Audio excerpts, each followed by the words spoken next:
Hi friends, कैसे हैं आप लोग? ठीक हैं? देखिए, ध्यान दीजिएगा। पिछले क्लास न्यूमेरिकल्स थ्योरी दिए थे डेंसिटी निकालने के लिए। कैसे आप निकालोगे डेंसिटी, कैसे निकालोगे किसी भी एससीसी, बीसीसी, एफसीसी, ईसीसी में एटम की संख्या कैसे निकालोगे, ये सब मैंने थ्योरी बताया था पार्ट 13A में। आज पार्ट 13B के लिए हम न्यूमेरिकल समझाने का कोशिश करेंगे। उस थ्योरी 13A अगर आप अच्छी तरह से देखे होंगे तभी आपका पार्ट 13B का न्यूमेरिकल्स बनेगा भाई। अगर नहीं देखे होंगे तो न्यूमेरिकल्स फिर नहीं बनेगा। वो थ्योरी सब आपको डाल दिया गया है, नहीं देख रहे हैं तो आपकी समस्या है। अब आइए, अगर मान लीजिए स्ट्रक्चर अगर एससीसी में रहेगा, बताए थे आप लोगों को, या बीसीसी में रहेगा, या एफसीसी में रहेगा, या ईसीसी में, ये दोनों तो जानते हैं कि सेम रहेगा। इसके लिए क्या बताए थे? एससीसी के लिए कॉर्नर की लंबाई निकालने के लिए 2r। जब 2r हुआ तो दो गोला हुआ तो डिस्टेंस, दूरी क्या हो जाएगा? d क्या हो जाएगा? सेम हो जाएगा। बीसीसी के लिए आपको क्या बीसीसी के लिए a बराबर क्या बताया गया था आप लोगों को? 4/√3r। बीसीसी के लिए 4/√3r बताया गया था। यहाँ पे इसको सॉल्व करिएगा तो कितना हो जाएगा? 2/√3d बीसीसी के लिए हो गया। लेकिन एफसीसी के लिए क्या बताया गया था आपको? a बराबर 2√2r यानी √2d हो जाएगा। बिल्कुल है, √2d हो गया। इसी पर आपका क्वेश्चन, थोड़ा ध्यान दीजिएगा, अच्छी तरह से समझने का कोशिश करना। इसी थ्योरी पर क्वेश्चन है, मजा आएगा। अब आ जाओ, क्वेश्चन नंबर 1 हम सॉल्व कर रहे हैं। कितना नंबर क्वेश्चन सॉल्व कर रहे हैं? क्वेश्चन नंबर 1 सॉल्व कर रहे हैं, ध्यान देना। अब क्वेश्चन नंबर 1 में कह रहा है कि सोडियम बीसीसी स्ट्रक्चर बनाता है अकॉर्डिंग टू प्रॉब्लम। स्ट्रक्चर कैसा है यहाँ पर? बीसीसी। बीसीसी है तो तुम जानबे करता है, यहाँ जेड बराबर क्या हो जाएगा? 2 हो जाएगा। इसके सबसे नजदीक पड़ोसियों के बीच की दूरी, अब देखो यहाँ पर दूरी जो दे दिया है कितना, डी मतलब दे दिया है, कितना दिया हुआ है? D 365.9 picometre. अब इस डी जो दिया हुआ है इसी की सहायता से हमको ए निकालना है। तो आप जानते हो फॉर्मूला, वी नो, क्या जानते हो स्ट्रक्चर बीसीसी के लिए? ए बराबर 4/√3r जानते हो, यानी इसको सॉल्व करोगे तो 2/√3 दिया जाएगा। जब 2/√3 दिया जाएगा, इसीलिए डी बराबर यहाँ पर तुम क्या सॉल्व करोगे? इसलिए यहाँ पर तुम इंडिकेट करोगे, डी का वैल्यू तुम्हारा दिया हुआ है क्वेश्चन में, यानी ए बराबर तुम्हारा यहाँ पर 2√3 हो जाएगा, यानी 2। ए बराबर तुम लिख सकते हो ए बराबर 2 इंटू डी का वैल्यू कितना दिया हुआ है? 365.9 पिकोमीटर बटर नहीं बटर। अब √3 का वैल्यू कितना होता है? 1.732। अब 1.732 जब हुआ, इसको तुम जब सॉल्व करोगे ना, गुना भाग जब करोगे भैया, इसका वैल्यू आ जाएगा 422.5 पिकोमीटर। कितना देगा वैल्यू? 422.5 पिकोमीटर आ जाएगा। तुम क्या देखा? स्ट्रक्चर बीसीसी में था तो बीसीसी के लिए जेड का 1 2 है, तो कह रहा है कि इसके सबसे नजदीक पड़ोसियों की बीच की दूरी मतलब डिस्टेंस वहां दिया हुआ है कितना? 365.9 पिकोमीटर। अब यहाँ ए बराबर तुम बीसीसी के लिए जानते हो, ए बराबर 4/√3 है, तो इसके सब सॉल्व करेगा तो 2/√3d हो गया। तो डी के लिए तुम जब निकाल, 1/4√3 है, 2d/√3, ए बराबर क्या है? 2, डी का वैल्यू यहाँ दिया हुआ है, √3 का वैल्यू जानते हो, सॉल्व कर लिया। उसके बाद आ जाओ अगेन, तब क्या निकालना है तुमको? क्या सोडियम की डेंसिटी क्या होगी? तुमने जानता है formula, we know. Yes, again भी लिख सकते हो यहाँ पर। अगेन डेंसिटी बराबर क्या जानते हो formula? Z into m upon AQ into N0 into 10⁻30। N0 बोलो या एवोगाड्रो, Na बोलो, बोथ इक्वल। एवोगाड्रो नंबर का वैल्यू यहाँ Na यहाँ लिखोगे या N0 लिखो। अब इसको सॉल्व कर लो। जेड कितना है यहाँ? 2 बीसीसी स्ट्रक्चर हो गया गुने m। अब क्या है यहाँ? सोडियम है, तो सोडियम का एटॉमिक मास कितना होता है? 23 ग्राम पर मोल बटर। अब ए का वैल्यू तुम कितना निकाला है? 422.5 पिकोमीटर। उसको भी रख सकते हो या डायरेक्ट तुम यहाँ सॉल्व कर लोगे।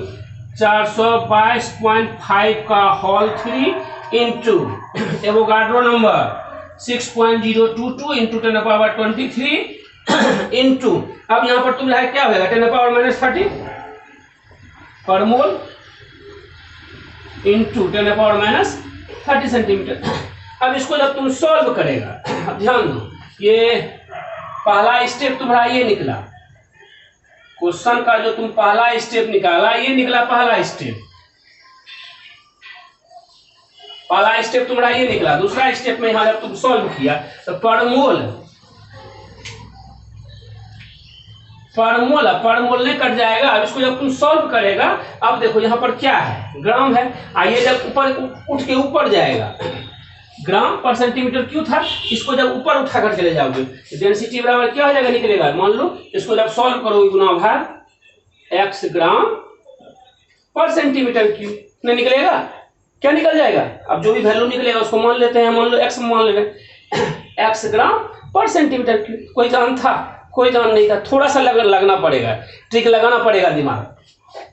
अब आइए मिटा देते हैं, इसको बना लीजिएगा, सॉल्व कर लीजिएगा इस पे। अब आइए क्वेश्चन नंबर 2,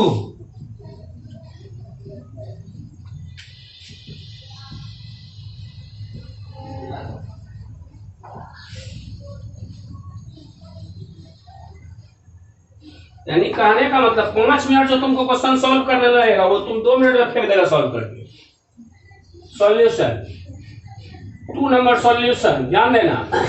अब कह रहा है एक तत्व अकॉर्डिंग टू प्रॉब्लम, एक तत्व जिसमें एफसीसी यूनिट सेल है, गिव है। स्ट्रक्चर तुम्हारा कैसा है, यहाँ पर एफसीसी में है। तो एफसीसी में तो जेड का मान क्या हो गया, 4 हो गया। और उसके कॉर्नर की लंबाई यानी ए बराबर 200 पिकोमीटर दिया हुआ है, बराबर 200 लिख सकते हो। और इसकी संरचना क्रिस्टलाइन है, तो डेंसिटी क्या होगी, रो निकालना है। यदि इसके तत्व के 200 ग्राम में, अब देखो इस तत्व के 200 ग्राम में इस तत्व का वेट दे दिया है, यानी m का वैल्यू दे दिया है 200 ग्राम में 24 इंटू 10⁻23 एटम है। मतलब क्या, एवोगाड्रो नंबर का वहां वैल्यू अलग से दे दिया, एटम की संख्या दे दिया, नंबर ऑफ एटम, यानी n बराबर 24 इंटू 10⁻23 एटम। तो तुम नहीं जानता है फॉर्मूला, वी नो, अभी तुरंत सिखाया डेंसिटी के लिए, रो बराबर z into m upon a Q into n into 10⁻30। बोलो कोई जान है यहाँ पर, बस putting the value getting the result. क्या हो गया, जेड का वैल्यू स्ट्रक्चर किस में है, एफसीसी में, यानी तुम कह सकते हो 4 इंटू एम का वैल्यू कितना 200 बट ए कितना दिया हुआ है 200 एम यहाँ 200 ग्राम दिया, ए कितना दिया हुआ है 200 ग्राम दिया हुआ है। 200 का होल क्यू, ए क्यू होता है फॉर्मूला, 200 का होल क्यू हो गया इनटू, अब यहाँ एगो का एन का मतलब एन यहाँ संख्या दिया हुआ है, कितना दिया हुआ है 24 इंटू 10⁻23 गुने उसके बाद यहाँ पर क्या दिया हुआ है 10⁻30 सेंटीमीटर क्यूब, सेंटीमीटर क्यूब। अब इसको तुम जब सॉल्व करेगा, इसको जब तुम सॉल्व करेगा तो तुम्हारा नहीं निकल जाएगा, जो भी गुना भाग करेगा तो रो बराबर हम नहीं लिख सकते हैं x ग्राम पर सेंटीमीटर क्यूब। x का वैल्यू यहाँ इसको सॉल्व गुना भाग जब करेगा ना, जिसको जो भी आएगा वहां x का जब वैल्यू का पहले पुट कर देना, बन जाएगा। कोई जान था बोलो, बस फार्मूला दिमाग में रखेगा, कहीं कुछ में प्रॉब्लम नहीं होगा, नहीं फार्मूला रखेगा बहुत दिक्कत हो जाएगा। अब देखो इसमें फिर क्या कर रहा है, तीसरा नंबर तुम्हारा क्वेश्चन में कह रहा है एटॉमिक मास निकालने, यानी m का वैल्यू निकालने के लिए कह रहा है। और चौथा नंबर में कह रहा है एवोगाड्रो नंबर का वैल्यू निकालने के लिए। एवोगाड्रो का नंबर का वैल्यू तो तुम जानवे करते हो, एवोगाड्रो नंबर का वैल्यू क्या 6.022 इंटू 10⁻23 आंसर आएगा। लेकिन कैसे बनेगा वो देखो, क्वेश्चन नंबर 3 ध्यान देना, 3 का सॉल्यूशन क्या कह रहा है, एक तत्व बीसीसी स्ट्रक्चर बनाता है अकॉर्डिंग टू प्रॉब्लम गिवन। कैसा स्ट्रक्चर बना रहा है बीसीसी में, स्ट्रक्चर जो है बीसीसी में है, तो जेड का वैल्यू क्या हो जाएगा 2 हो जाएगा। तो क्रिस्टलाइन होता है, इसके यूनिट सेल के कोर की लंबाई यानी ए दिया हुआ है कितना 288 पिकोमीटर दिया हुआ है। और यदि क्रिस्टल की डेंसिटी यानी रो दिया हुआ है कितना 7.3 ग्राम पर सेंटीमीटर क्यूब, तो कह रहा है एलिमेंट का एटॉमिक मास क्या हो, वेरी इजी। और एवोगाड्रो नंबर का वैल्यू तुम जानवे करते हो, एन या एन नॉट बराबर क्या 6.022 इंटू 10⁻23, ये तुम जानते हो फार्मूला से। अब यहाँ तुम जब ये फार्मूला यूज करेगा एवोगाड्रो नंबर का वैल्यू यहाँ रखेगा, उसके बाद इसको सॉल्व कर देगा। कैसे क्या बनेगा अपना खट से निकाल दो। अब तुम यहाँ पर क्या यूज कर सकते हो, मान लो पहले तुम फॉर्मूला जानते हो, वी नो, क्या जानते हो फॉर्मूला, रो बराबर z into m upon a Q into N A into 10⁻³ centimetre cube, ये जानते हो फॉर्मूला, ये ग्राम में है। अब यहाँ पर लेकिन निकालना क्या है, m निकालना है, m का वैल्यू निकालना है। अब इसी से इसको इधर लाओ, ध्यान देना, इसी फार्मूला से तुमको यहाँ पर हम समझा रहे हैं। इसी फार्मूला से तुम क्या है, m बराबर यहाँ नहीं लिख पाओगे, m बराबर बताओ तो rho into a Q into N A into 10⁻³ upon, बोलो क्या हो जाएगा, जेड, बोलो। उसी यहीं से लेकर के इससे m बराबर क्रॉस मल्टीप्लिकेशन किए, m बराबर वहां उतना हो जाएगा, एटॉमिक मास नहीं निकल जाएगा। अब पे वैल्यू पुट कर दो, कितना दिया हुआ है रो का वैल्यू 7.3 ग्राम पर centimetre cube into a q का वैल्यू कितना दिया है 288 का whole cube into Avogadro number का वैल्यू जानते हो तुम 6.022 इंटू 10⁻23 इंटू 10⁻30। अब बट जेड स्ट्रक्चर किसमें है, बीसीसी में 2। अब इसको सॉल्व कर लेगा, जो भी आएगा उतना कर आंसर हो जाएगा। जो भी इसको सॉल्व करोगे, मान लो इसको सॉल्व तुम किया, इसको सॉल्व करने के बाद जो भी वैल्यू तुम्हारा आया x ग्राम पर मोल में आ जाएगा। Putting the value getting the result, इसको सॉल्व करोगे, कहीं कोई जान नहीं है क्वेश्चन, इसमें कहीं कोई दिक्कत नहीं होना चाहिए मेरे ख्याल से। अब आ जाओ, ये क्वेश्चन नंबर 3 हुआ। अब क्वेश्चन नंबर 4 देखो,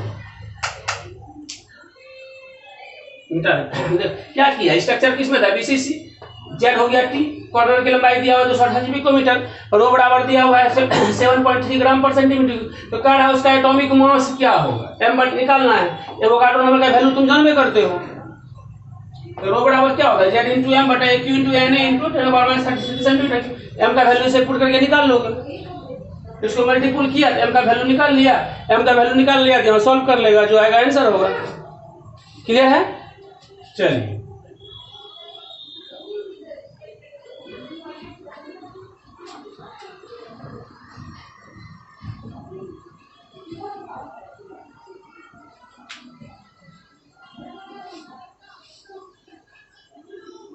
आइए क्वेश्चन नंबर 4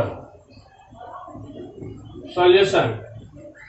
एक तत्व जिसका atomic according to problem given, अब एक तत्व कह रहा है जिसका एटॉमिक मास कितना है 40, यानी m बराबर 40 ग्राम पर मोल, जो एफसीसी में क्रिस्टलाइज, यानी z बराबर कितना हो जाएगा 4। क्यों हुआ, क्योंकि इसमें स्ट्रक्चर बना रहा है, एफसीसी में बना रहा है ये है, जिसमें यूनिट सेल के क्वार्ट्ज की लंबाई, फिर ए वैल्यू दिया हुआ है 540 पिकोमीटर।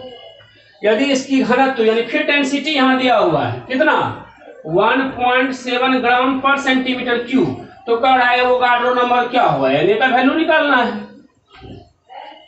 बोलो एन का वैल्यू निकालना है, putting the question getting the. तो फिर तुम यहाँ फिर एक फार्मूला जानते हो, बोलो वी नो, नहीं जानते हो, रो बराबर z into m upon a Q into N A into 10⁻³ centimetre cube. बोलो ये फार्मूला जानते हो, इसी फार्मूला से तुम यहाँ एवोगाड्रो का भी हेल्प लोगे, इसी फार्मूला से तुम अभी यहाँ पर एवोगाड्रो नंबर का वैल्यू क्या यहाँ पुट करोगे, यानी नहीं लिख सकते हो एवोगाड्रो नंबर बराबर एन ए बराबर, बोलो तो जेड इंटू एम बट ध्यान देना a Q into rho into 10⁻³ centimetre cube. अब यहाँ जेड का वैल्यू क्या हो जाएगा, जेड का वैल्यू 4, स्ट्रक्चर एफसीसी में था। एम का वैल्यू कितना दिया हुआ है क्वेश्चन में, एम का वैल्यू कितना दिया हुआ क्वेश्चन, हाँ एटॉमिक मास, हाँ 40 ग्राम पर मोल, 40 ग्राम पर मोल बट ए का वैल्यू कितना दिया हुआ है 540 का होल क्यूब गुने, अब रो डेंसिटी का वैल्यू कितना दिया हुआ है 1.7 ग्राम पर centimetre cube into 10⁻³ centimetre cube. इसको सॉल्व कर लो, इसको सॉल्व करोगे ना तो वही तुम एवोगाड्रो नंबर का वैल्यू जानते करते हो 6.022 इंटू 10⁻23, यही तो तुम्हारा आंसर आ जाएगा सॉल्व करोगे पर मोल। क्या जानता क्वेश्चन में, ये तुम डेंसिटी का फार्मूला जानते हो, जेड इंटू एम बराबर a Q into N A into 10⁻60 centimetre. N A का वैल्यू यहाँ निकालने के लिए कहा है, एन ए बराबर ना होगा Z into M a cube, ये इधर आ गया, rho into 10⁻30 putting the value getting the result. कोई जानता है क्वेश्चन है, बोलो। थोड़ा सा प्रैक्टिस करते जाओगे अब बनता जाएगा। तुम जैसे क्वेश्चन नंबर 4 बनाया, उसी तरह क्वेश्चन नंबर 5 का थ्योरी पे सेम क्वेश्चन बनेगा, उसी तरह तुम्हारा सेम क्वेश्चन बनेगा 5 नंबर में। देखो क्या कह रहा है क्वेश्चन, 5वां नंबर क्वेश्चन क्या कह रहा है, सॉल्यूशन 5। एक तत्व की संरचना बीसीसी में अकॉर्डिंग टू प्रॉब्लम, संरचना किसमें है, स्ट्रक्चर बीसीसी में है तुम्हारा, जेड बराबर क्या हो जाएगा 2 हो जाएगा, जिसमें यूनिट सेल के कोर की लंबाई ए बराबर तुम्हारा कितना दिया हुआ है 288 पिकोमीटर। यदि तत्व की डेंसिटी रो तुम्हारा दिया हुआ है 7.2 ग्राम पर सेंटीमीटर क्यूब, इस तत्व के 208 ग्राम में कितने एटम है, इस तत्व के 208 ग्राम में मतलब क्या, एटॉमिक मास वहां दे दिया 208 ग्राम में कितने एटम है, यानी जेड का वैल्यू निकालना है। एवोगाड्रो नंबर का वैल्यू तुम जानते करते हो, इसको सॉल्व कर लोगे बन जाएगा, जो आएगा वही आंसर होगा। तो तुम जानते हो, क्या जानते हो, वी नो रो बराबर जानते हो z into m upon a Q into N A into 10⁻30 centimetre cube. लेकिन हमको निकालना क्या है, जेड का वैल्यू निकालना है, यानी तुम नहीं लिख सकते हो जेड इंटू एम बराबर rho into a Q into N A into 10⁻30 centimetre cube. इसीलिए जेड बराबर क्या हो जाएगा, rho into a Q into N A into 10⁻30 centimetre cube, अब बट एम, जेड निकल जाएगा। यही कह रहा था जब कितने इस तत्व के कितने एटम है, मतलब परमाणु की संख्या क्या होगा। मान लो जेड का वैल्यू तुम्हारा एक रो का वैल्यू दिया हुआ है 7.2 ग्राम पर सेंटीमीटर क्यूब, ए का वैल्यू दिया हुआ है 288 का होल क्यूब। एवोगाड्रो नंबर का वैल्यू तुम जानते करते हो, डेंसिटी यहाँ दिया हुआ है, उसके बाद तुमको कह रहा है एवोगाड्रो नंबर वहां पुट कर देगा वैल्यू, आराम से तुम नहीं निकाल लेगा। एम का वैल्यू तुम्हारा दिया हुआ है 208 तो जेड बराबर, अगर मान लो यहाँ सॉल्व जब से इसको करोगे, सॉल्व करने के बाद अगर मान लो तुम्हारा जेड का वैल्यू क्या आएगा, जेड का वैल्यू तुम्हारे यहाँ पर जो भी आ जाएगा उसको पुट कर दोगे, जो आएगा आंसर आएगा, जो भी आएगा उसका आंसर आ जाएगा, वहां सॉल्व कर लो क्वेश्चन। अगर मान लो जेड का वैल्यू 2 आएगा तो स्ट्रक्चर बीसीसी हो जाएगा, इसी तरह से बनेगा। अब आ जाओ दूसरा क्वेश्चन, ध्यान देना, सेम इसी पर था, जेड का वैल्यू ही कह रहा था इस तत्व के 208 ग्राम में कितने एटम है, जेड का वैल्यू निकालना है, बीसीसी में ऑटोमेटिक यहाँ सॉल्व करेगा 2 आएगा। अब आ जाओ क्वेश्चन नंबर 6 देखो, अब क्वेश्चन नंबर 6 का सॉल्यूशन देखो। सॉल्यूशन, केबीआर की density according to problem given, density कितना दिया हुआ है 2.73 ग्राम पर सेंटीमीटर क्यूब, यूनिट सेल की लंबाई पिकोमीटर, ए कितना दिया हुआ है 654 पिकोमीटर हो, तो यूनिट सेल का नेचर क्या होगा, वही फिर जेड मांग रहा है, तभी तो निकले के का एटॉमिक मास दिया, पहले निकाल लोगे यहाँ एम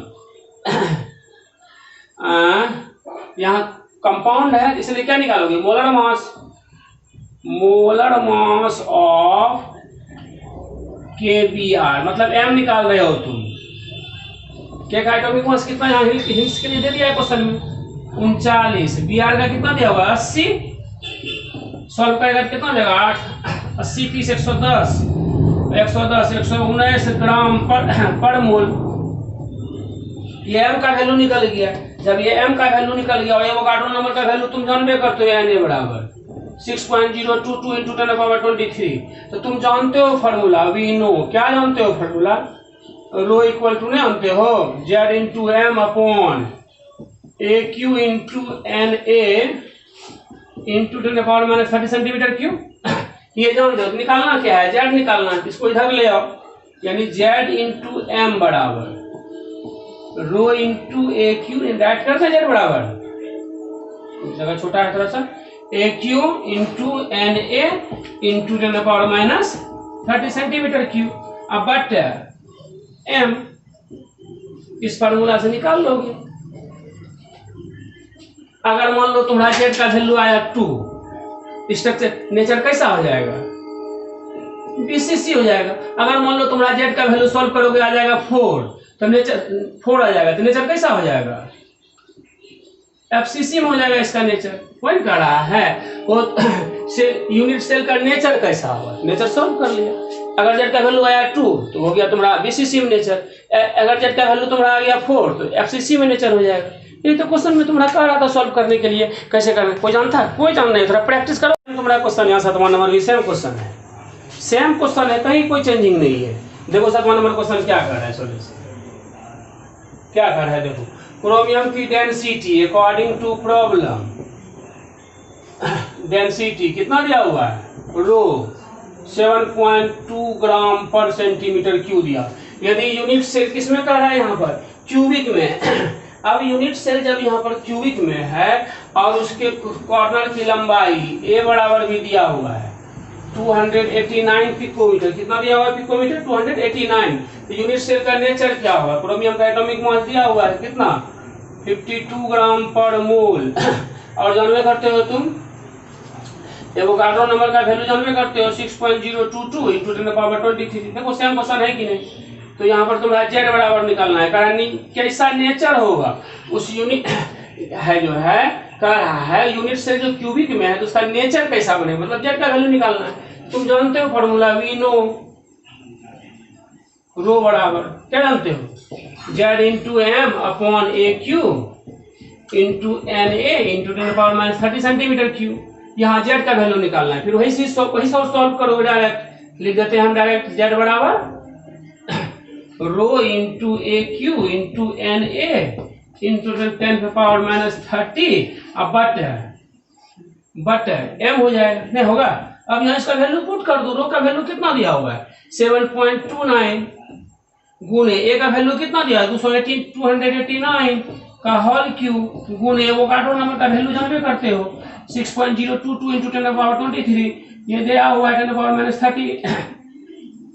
आप कहोगे कि सर यहाँ से पिकोमीटर आप क्यों हटा दे रहे हैं, अरे इसी के चलते तुम इसको 10 - 30 जो है उसको सॉल्व किए हुए हो, इसलिए पिकोमीटर को गायब कर देना पड़ता है।